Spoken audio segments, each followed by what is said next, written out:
All right, YouTube fam, what it do? Your boy is back on the grind. One more time, your boy is back at it again. And this guy's poor helmet pushes down on his eyes.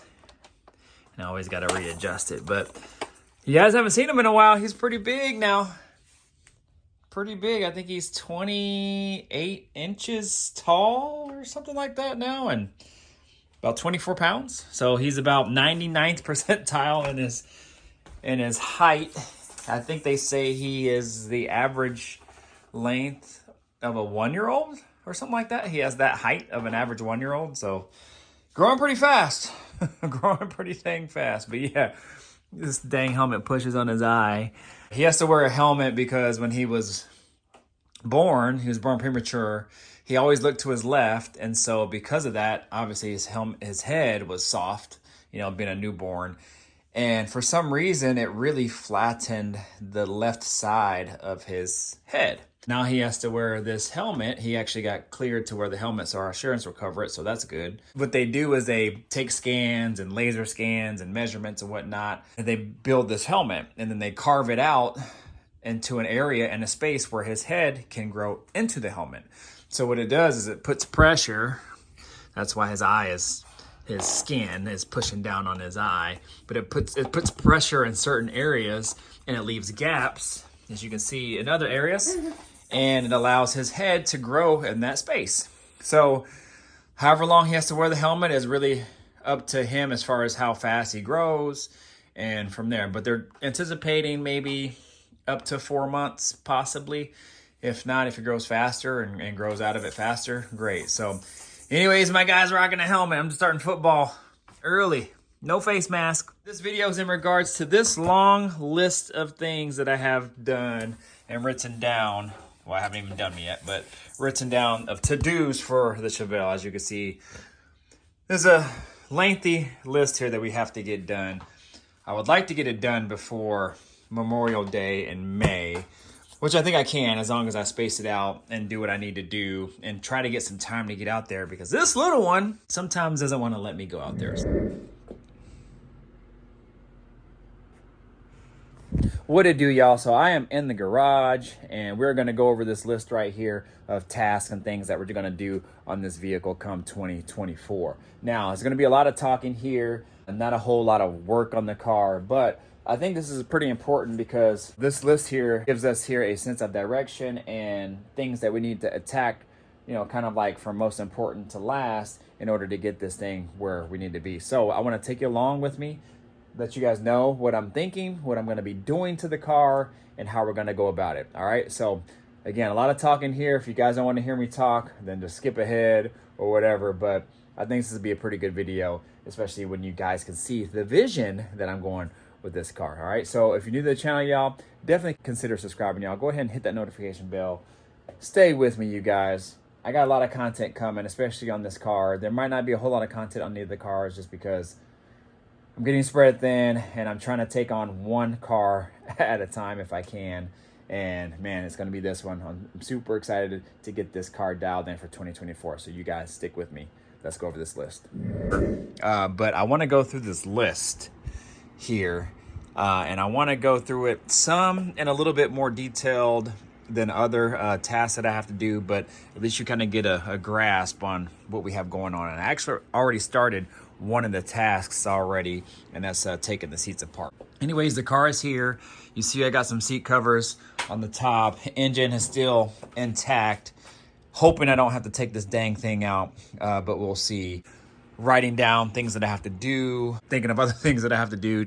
I really want to get a lot of this stuff done in the off season before that month of May hits, because I don't want to be scrounging and scrambling at the end trying to get stuff done, collecting parts, things like that. I actually already ordered my torque converter for this transmission, so I'll talk a little bit more about that in a minute. But seat covers are here. I just got to do one more seat. I'm sending these off to my boys, the Griffin brothers. They're going to hook me up. We're still going to save the original seat covers, but we're just going to add some things to it. You guys will see what I'm going to be doing with this. I'm not going to give away all my cards just yet. I want you guys to really be able to see where I'm going with this, so I think it'll be super dope. What I would like to do is condition these as well, so that way it brings some life back into them. The patterns are a little bit different. The crazy thing is that when it's in the car, you can't really tell. You can see how the colors are just slightly off. And this center section is perforated. This one is not. You can't really tell a whole lot when it's in the car, and that's what I like about it. If I had the money, and my funds are getting low, just because of this build and just life, you guys, I would just go ahead and just redo the whole thing and just make them all one. But I just don't have the funds to do it. And I think with this little addition that I'm going to be doing to it, I think it'll tie it in all together and it'll make it look really nice. We're just going to go with that for now. Rear seats are all taken apart. Front passenger seat is out. It's actually over here, all taken apart. I've never taken apart one of these seats before, and I ain't gonna lie, it was a pain. I ain't gonna even lie. Like, when I got this back cover off and got to this part, it wasn't so bad. I was like, man, this is actually gonna be fairly easy. But then when I got to the bottom piece, that's where all the electronics is, all the side covers and everything. I had to take off this bolt, this bolt, this bolt to get it off, and it was just a pain in the butt. And on top of that, I have no idea why they do this, but they use these hog rings in here to tighten down the seat, so that way, you know, when you're sitting in the car, you don't have imperfections and waviness in the seats, which I get.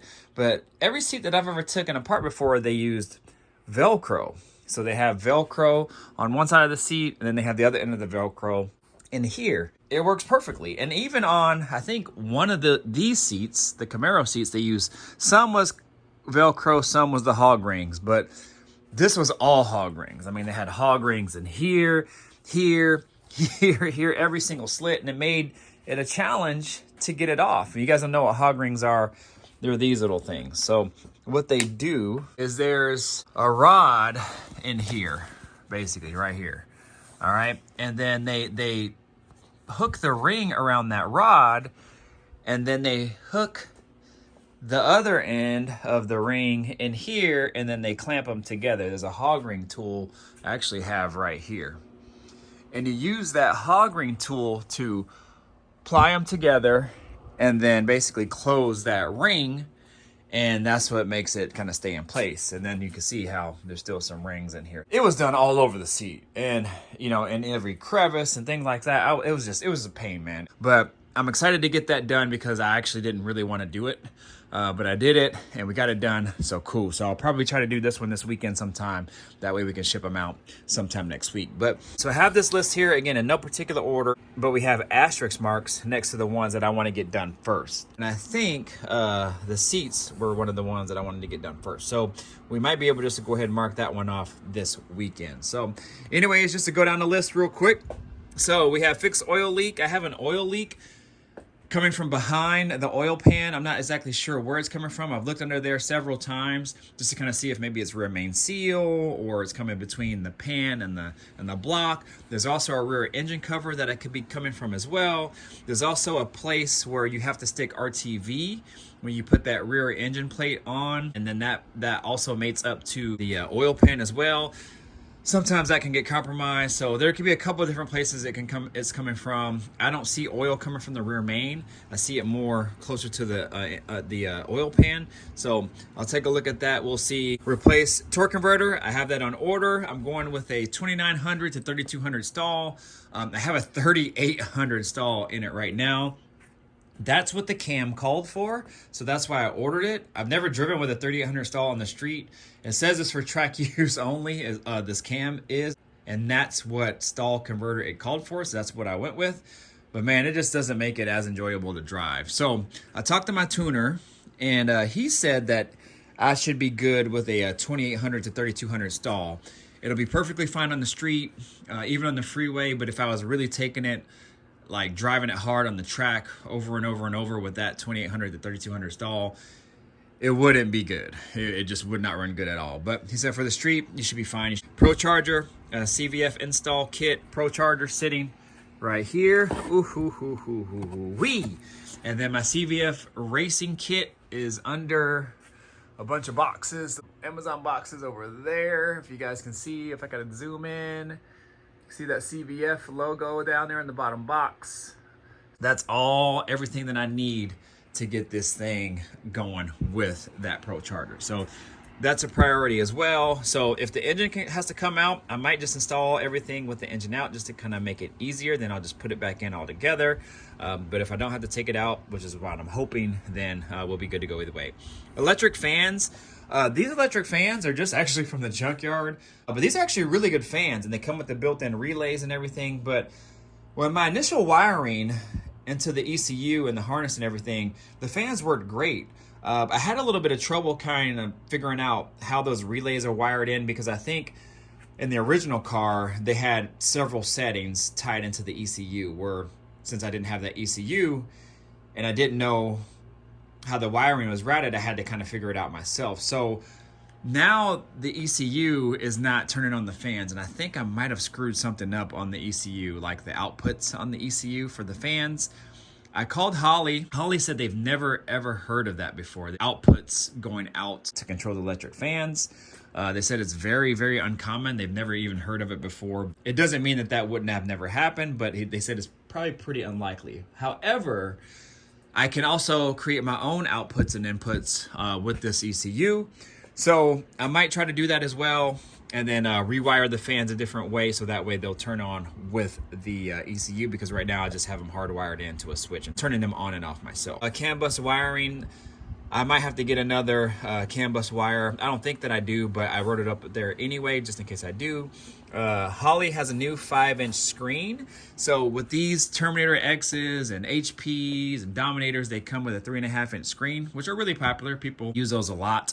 I haven't been able to use mine because I haven't been able to tie it into the Dakota Digital Dash, because the Dakota Digital Dash also ties into the ECU, and you have to have certain settings. My particular ECU won't allow me to run my screen at the same time. So first of all, I got to figure that out. But this new screen that they have, it's 1.5 inches bigger, and it's an LCD screen. It's a little bit of money. That's why I have it on my wish list. But I have it there anyway, just because I might want to try to see if I can get that talking to the ECU and the dash, or whatever I have to do in order to get it to run, because it does make it nice if I want to check the parameters or anything on the car while it's running. It's nice to have. So right now I can't even use my original screen that I have. Excess battery, I need to get a new battery because my Optima battery tanked on me. I've had several Optima batteries. They've all failed on me. I don't know what's up with those batteries. I'm done with them. Now I'm going to try this excess battery here. That's why I got an asterisk next to it. I have another gift card that I can use towards that battery, so that'll cut down the cost on that. So we're good to go there. I still got to order it.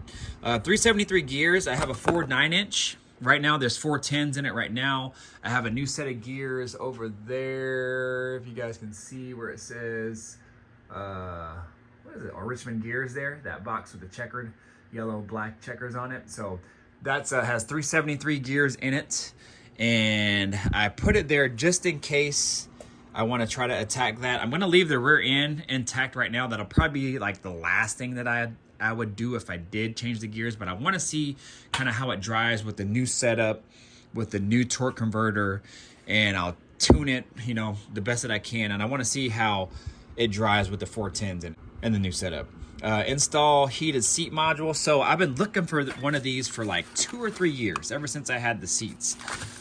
These seats are also heated, and in order to make those work, you can hook them up to a positive source, and it'll turn on the heated seats, but it'll turn them on so they're just high all the time, and they just will run super hot. They actually have a switch or a module that helps control the settings of the seats. What I have here is something out of a car, not the car, but the car that it came out of. It's the exact same module. This particular one has the heated seat option. You can see it has 3 options. It also is a convertible, so you can open and close the top here, and it has a couple other functions as well. But it has provisions for the driver's side and the passenger side. This here is what actually controls it. Most of the time you see these, they only have this piece right here. They never have the harnesses.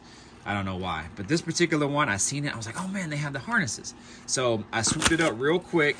And they even sent me the harness for the seats themselves. And they sent me an extra set of this right here. That's pretty dope. So I actually have another one of the that doesn't have all these extra functions on it. So I might pull it out and see if this harness fits in it and go from there, because I think the heated seats button also has 3 different settings on that. So if I can get rid of all these and use the other one and I have the extra harness, then maybe I'll just do that. So this is a win. I've been looking for one of these. It's only like 40 bucks or 50 bucks or something. So I scored on that. So I'm going to find a clever way to install that in the car, and then we'll go from there. Oh, seat covers, we already talked about that. Armrest wrap. So the Griffin brothers have my armrests. I have some spare armrests or armrest pads, these right here. And I'm also getting patterns on that to match those seat covers. So they are going to wrap those soon, so it could kind of give me a visual of what it would look like in their spare armrest pad. That way, if I wanted to ever change it, or for some reason maybe I didn't like it or something like that, I still have my originals. Adjust coilovers, I just gotta get those dialed in. Adjust the alignment, I gotta get that dialed in. LED wiring, so I have LEDs in the car. They light up orange. When I first put together the car, I was trying to make the Good Guys show a couple years ago, and I just kind of hand tied wired them. And I ran it across the dash. So I just got to clean it up. Stereo wiring and speaker install. Got to install some music. Got to install some tunes. Console rear light. I have a light cover that I have to install in there as well. Right now it's just open, but I have LEDs in there, but you can see how the wiring is just chilling right there. There's a cover that also goes in the back there. So again, just got to clean that up. Shouldn't be too much of an issue. Rear view mirror monitor. So I've been wanting to install a camera on this vehicle. I just think it would be pretty slick, pretty nice. You know, it is a Restomod, so I'm trying to get some new and mixed with the old. And they make a super nice rear view camera mirror that you can actually use as a mirror and a camera, and a lot of other things as well. I think even GPS, if I'm not mistaken. I've been wanting to do this for a while, and I think I might pull the trigger on it, but again, it's not asterisk marked, so it's not an immediate thing that I need to do. Probably just like a weekend project, so that's something I could do in the summertime. And the goal with this car is to not have any downtime while it's nice out. So in the summertime, I don't want this car to be down. That's why I'm trying to do all the things right now before the month of May, and I'm shooting for the beginning of May if I can. So by Memorial Weekend, there's usually shows that I like to attend, so that way it gives me some time to get it done. Gas tank swap. So I would like to get a tank from Tank Sync. I heard that you could fit a bubble gas tank in here, like an Impala SS, Caprice, Roadmaster plastic gas tank. And it's a little bit wider, but it does fit. You can make it fit in here, which I did. It was actually a lot of work. I'll never do it again, but I had to make my own gas tank straps and whatnot. That was a pain in the butt. But to make a long story short, I went with it because it was budget. I got it for like 30 bucks, and it's an EFI tank. The good thing is I can actually use this tank in my Caprice because it's a direct fit in my box Chevy. So that's a plus. So what I might do, again, it's not asterisk marked, but I would love to do it, is get a tank from Tank Sync, and I would get the one that fits this car, and it has the notched corners for clearance for the exhaust and whatnot. Put that in here, and then take this tank and put it in my box Chevy. So then also create a fuel hatch, because right now I have a hole in the center so I can access the gas tank, and it also had a hump, so it didn't really clear the floor, so I cut it out a little bit. I saved the metal so I can always weld that back in if I needed to. Gear vendor. So at some point, being that this is a turbo 400 and it doesn't have overdrive, I would really like it to have overdrive. I have a 480E transmission in my storage. It just needs a rebuild. I think they actually go inside of these tunnels nicely, but I don't want to pay for a rebuild, and I don't really want to swap it if I don't have to. This turbo 400 transmission I bought for 200 bucks. It's running great, and I really don't want to change it if I don't have to. But I've heard really good things about the gear vendors. Now, with that being said, the gear vendors is actually more than repairing the 4L80E. But with that, if I did repair the 4L80E, then I have to buy like a new harness and, you know, a new torque converter. And so that'll add up as well too. With the gear vendors, it actually just attaches to the tail shaft portion of the Turbo 400, and it gives you 6 gears. It gives you first overdrive, it gives you second gear, it gives you second gear overdrive, and it gives you third gear and third gear overdrive. So I heard they are really, really slick, and I would really love to have something like that in this vehicle, especially with my 410 gears, and I won't have to do anything to the wiring or anything like that. It does have some small amounts of wiring that you have to do with it in order to kind of get it to work perfectly. But yeah, man, I would really love to get this. Again, it's on my wish list. A new power steering box. So I have a steering rod, and it has the joints on both ends. And I think that came out of like an Astro van or Jeep Cherokee or something like that. So originally, I was actually going to swap this steering gearbox with one from a Jeep Cherokee. But this one actually seemed to be working fine, so I just left it. So I just got a new coupler instead. So it just has an old style little steering arm, nothing really major about it. So when I went to go install that in this one, because I had some things apart and I was like, you know, I'm already there, let me go ahead and do it. It didn't fit. So it didn't fit perfectly on that end of the steering column. And then I think the splines were off, and I think that one had a flat spot on it, and then this one didn't. And down here, the input shaft is actually bigger than what calls for that. I think that one is a 3/4 opening. It'll accept a 3/4 input shaft, and this one down here, the input shaft is what I'm talking about right here, where this coupler kind of mounts to. That one is a 13/16. And what I found from my research is these Chevelles actually came with 2 different sizes of input shafts. So the one I have is actually bigger. So that's why that won't fit. So I did do a slight modification to get it to fit up here. I just flattened one side, and now it slides in perfectly. It did take me a lot of passes, but we ended up getting it fixed. But it just won't go over that. So I think while I have everything out, and this whole front accessory drive off, unless I have to take the engine out, of course, then I'll go ahead and replace the steering gearbox. They're actually only like $150 or something like that at O'Reilly's. So I just get a Jeep Cherokee gear and steer box, like, you know, anything from I think like a 92 to 97 or 98, something like that. And they have the 3/4 inch input shaft. So then I should be able to run my new steering arm. So we should be good there. And lastly, just got to remember to install my injectors when I install my new blower. So there's a couple other things that I remembered that I didn't write down, so I'm sure they'll probably come to mind. But yeah, y'all, we got a plan in place. Man, we're going to make this thing happen. So anyways, you guys, that is pretty much it. If you're new to the channel, definitely think about subscribing now. Hit that notification bell, all that good stuff, y'all. We got a long list of things that we're going to get done on this.